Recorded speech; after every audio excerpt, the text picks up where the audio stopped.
Քվեարկությունից հետո Սամվել Կարապետյանը և Գագիկ Ծառուկյանը իրանց ձայները կտան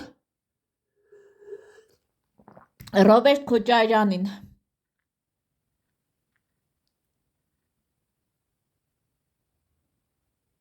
Նախորդ հայտնում եմ, որ պիտի ընտրե Գագիկ Ծառուկյանին և Սամվել Կարապետյանին։ Նրանք քաղաքական գործիչներ են, նրանք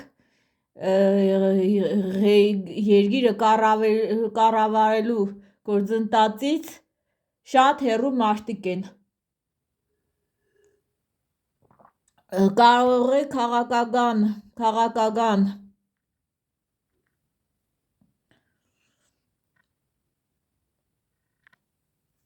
քաղաքականությունից շատ հեռու են, քաղաքական գործիչ լինելուց շատ հեռու են ու երկիր կառավարելուց։